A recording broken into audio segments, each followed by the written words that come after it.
I see Luka, that there are Laker fans that are incredibly excited to have Luka Doncic as a Laker. I think there are Laker fans that are like, oh my gosh, I can't believe how we just got this guy. This doesn't make any sense. I can't believe the Mavs traded one of the top 3 players in the world. And when he's at his best, I do believe he's one of the top 3 players in the world. Nikola Jokic is number 1. Everybody else is chasing after that. You want to put Giannis there. You want to put Shea there. You want to put Luka there. You put a Tatum. I don't care who you put. You're not getting very far without talking about Luka Doncic. Finally, Laker fans see the future. I think there's a lot of Laker fans that are sitting back there and they're saying to themselves, okay, how cool is this? Now there is life after LeBron James. That LeBron will eventually, whenever he decides to retire, and whether that's coming up in a year or 3 years, I have no idea. I've read articles now that because Luka is a Laker, that this is kind of some renewed energy for LeBron. He's going to be asked to do less. Now you actually have a player that will grab the keys of the franchise and say, give me the damn keys. He was already doing that in Dallas, got them to an NBA championship. A lot of people very excited about all of that. But another big piece of the conversation that comes with Luka is his conditioning. Whether people want to admit it or they don't, or people want to be wildly blunt about it or they don't, it's a conversation. I mean, I'll tell you this, through the first 2 games that the Lakers have played, when I do that post-game show, which we'll get back into doing the post-game shows tomorrow after Lakers play Charlotte, but when I do the post-game show, I'm looking at a lot of these comments. Some people are saying, hey, Luka looks great. Other people are saying, hey, Luka's out of shape.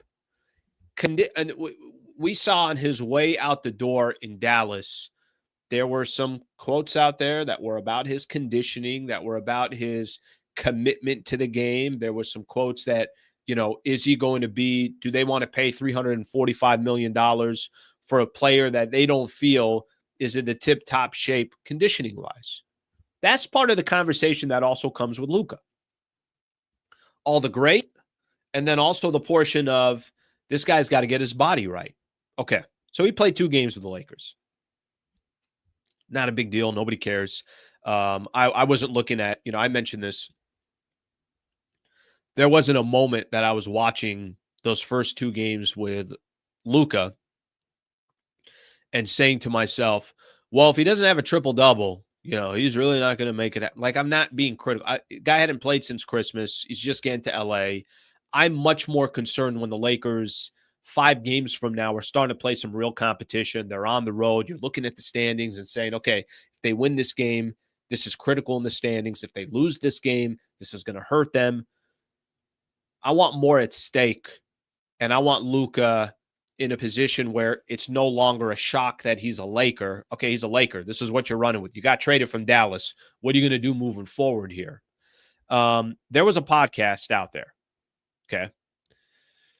In a recent report, former Mavericks executive Haralabos Valgeris explained how the Slovenian superstar's lifestyle habits led GM Nico Harrison to make the trade. Okay? All right. I'm just going to read some portions of this. All right. So let's see what we got here. The report also highlighted how the 25-year-old had a lifestyle that included drinking beer and smoking a hookah, neither of which fit Harrison's idea of a star player and commitment to the craft. Okay. Keep going here. Here's a quote from the podcast.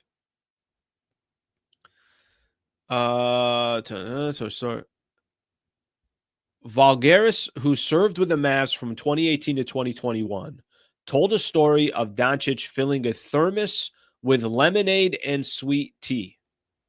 Okay, just a couple pieces here that I'm grabbing from somebody that used to be an executive there. Here's an actual quote from the podcast. Every person who worked at the Mavericks, except for me, was terrified of this guy. I know liquid calories are death. Okay. Let me grab another one here. Remember when remember when Nico Harrison, when he was justifying why he made the trade? There are levels to it. And there are people that fit the culture, and there are people that come in and add to the culture. Those are two distinct things, and I believe the people that are coming in are adding to the culture. This is when he actually made the trade, and he's specifically talking about Max Christie and Anthony Davis are adding to the culture, not just trying to fit the culture. All right, couple quotes, nothing crazy. I think it's well reported that Luka from a physical perspective is not exactly a physical specimen. Now he's still balling out, but not exactly a physical specimen. I don't know if you guys remember this, but I remember when he had just got traded, and I had said that the way that he was kind of booted out the door in Dallas and the way that he was talked about on his way out the door in Dallas, I remember saying that, man, if this is not motivation for Luka, then I don't know what motivation is. Now, Luka can sit here and tell you, I'm dropping 39-9 on NBA players, and I got to the NBA Finals by the time I'm 25 years old, and I'm first team All NBA 5 years in a row, and I'm 25. Don't tell me what to do with my body. I know what I'm doing. I know what I'm capable of. I know how great I can be. I'm pretty sure I've had enough success to where I don't need anybody kind of interfering with what my day-to-day is. All right. Well, I've mentioned this, that a lot of the quotes that I've been talking about, or not, I'm sorry, not a lot of quotes, a lot of the comments that I've been seeing, there is a lot about Luka and his conditioning and his body, and fans saying, God, this guy's kind of got to drop 10, 15, 20 pounds, whatever the case is.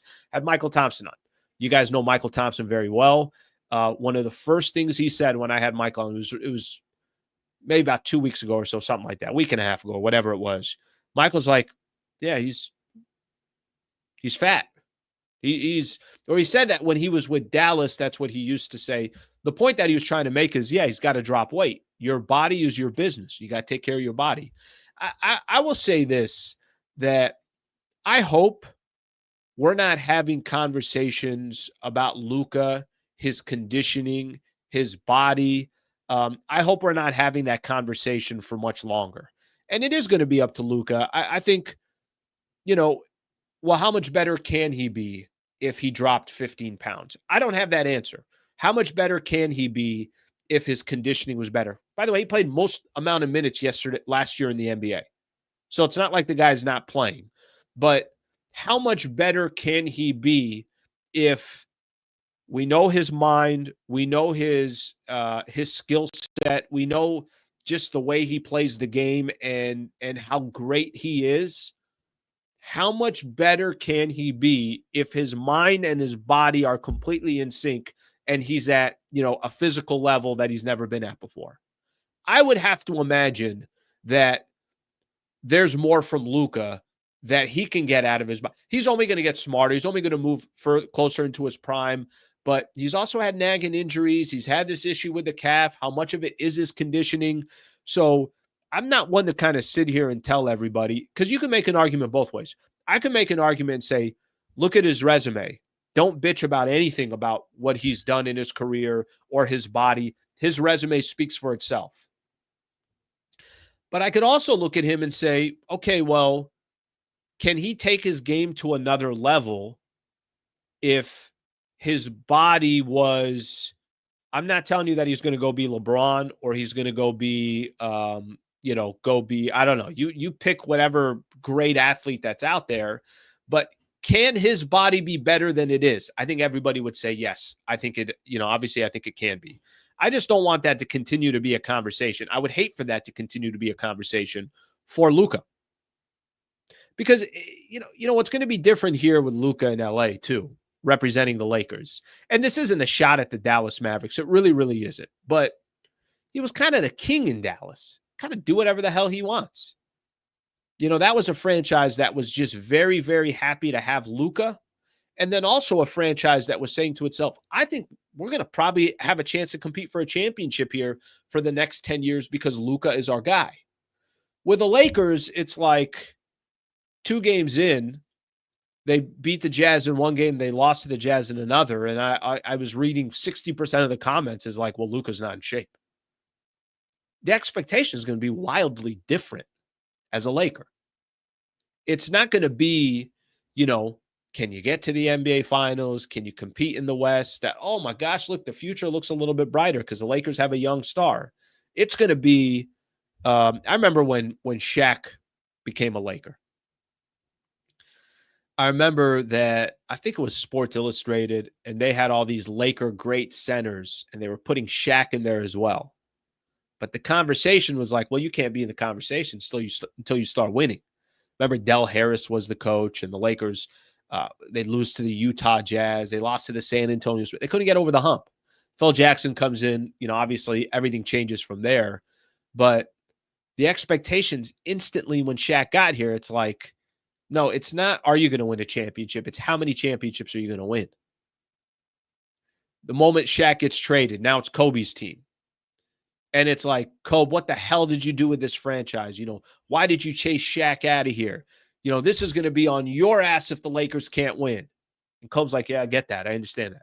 Yeah, we're going to eventually win here. Wins 2 championships. Bron, the moment he got here, expectations of winning an NBA championship. So that's obviously what comes with the Lakers. And all I'm saying is I think for Luka, it's going to be so incredibly important for Luka to get out of this conversation that, hey, my body, I'm holding myself back because of my body. See what happens. All right, let's go back here. I know there's a lot of comments, so we're going to get in here. I mean, listen, if I'm having some hookah and a couple of beers, it's not going to affect me. I can play right through it. I can grab on this mic. I might be breathing a little bit heavy, you know. I might get to like 8:45 and call timeout and say, guys, I need a breather here. Smoke a little bit more hookah.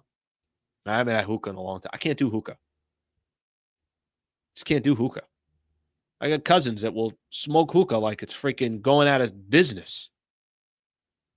All right, let's see what we got here. Dallas front office is leaking all this stuff to the media just to justify the trade. You know, there's nothing they can do to justify the trade. I mean, I've had now conversations. I had a conversation, really, really good conversation with Brad Townsend, Dallas Morning Star, who was at the Luka presser, and he was the one actually asking him the question, did you give any indication that you weren't going to re-sign with the Dallas Mavericks? What's your relationship with the front office? So this guy's as dialed in as it gets, Brad Townsend. And when he came on, the way he explained it to me, it doesn't matter what the front office was trying to, it actually makes the front office look worse when they're trying to explain why they, traded Luka. Yesterday, having Kevin Gray Jr. on, these are two individuals that I've had on that are covering the Dallas Mavericks. I don't think anything is going to justify to those fans out there that what they did was okay. So I actually really believe the front office has really hurt themselves. They've kind of questioned their own integrity. I'm sure there's a lot of players out there that are saying to themselves something to the effect of like, I don't want to go play for the Mavs. It's just a bad look all the way through. That's not bad. Luka Doncic, that's not bad. I like that. Maybe have like a silhouette of Luka just smoking a hookah, like kind of a black and white silhouette, a Luka Doncic. He could start doing ads for local hookah companies. I like it. This is the freaking thinking I want here. All right, let's see what else we got here. Let me see.